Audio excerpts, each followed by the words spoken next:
parti. Là où il y a problème, et il y a problème, c'est sur la question de la sécurité. Maintenant, ce que nous souhaitons, c'est que la CEDEAO et l'AES aient une coopération d'entité à entité. Pas l'AES à l'intérieur de la CEDEAO, mais d'entité à entité pour préserver les intérêts de l'Afrique de l'Ouest. Maintenant, sur la question de la sécurité, il y a un problème. Comment nous allons travailler pour assurer la sécurité? Aujourd'hui, je dois vous dire qu'il n'y a pas de confiance avec beaucoup de responsables et certains pays autour de nous pour qu'on puisse envisager de travailler ensemble. Parce que vous savez, la sécurité exige la confiance. Avec certains pays, je peux vous dire qu'il y a des travaux au niveau de nos ministres de la Défense, etc. Mais avec certains pays qui abritent des groupes terroristes, qui reçoivent des bases militaires étrangères, ce qui n'est pas un problème, c'est la souveraineté de tout pays.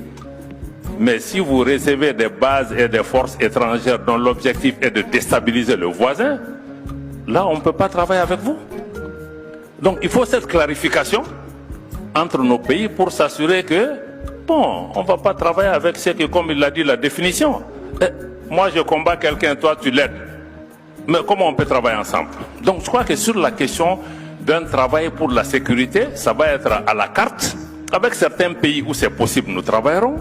Maintenant, pour la sécurité collective de la région, il faut travailler à ramener la confiance entre les pays et enlever les acteurs étrangers nocifs qui viennent nous opposer. Je crois que ça, c'est vraiment une donnée importante si nous voulons travailler à cela. Notre sœur Émilie a posé la question par rapport à si j'ai un message d'espoir à donner à la jeunesse. Bon, je crois que ça va être trop pour moi de pouvoir vraiment. Mais je crois que ce qui est important pour nous, je vais en répondre en même temps aux doyens, aux professeurs. Je n'ai pas été complaisant avec les jeunes gens. J'ai demandé seulement que nous fassions confiance entre différentes générations pour pouvoir avancer. Et de ne pas penser que nos jeunes sont incapables, par définition. Parce que les vieux aussi, par définition, ne sont pas nécessairement capables ni sages, dans certains cas. Donc, je crois qu'il faut cet équilibre-là.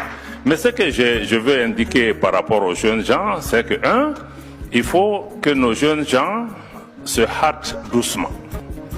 Parce qu'il faut que nos jeunes gens comprennent, parce qu'aujourd'hui, avec le monde des réseaux sociaux, l'instantanéité, et tout ce qu'on voit comme réussite immédiate sur les réseaux sociaux, les succès qu'on voit ailleurs, nos jeunes gens ont tendance à penser que la réussite est facile.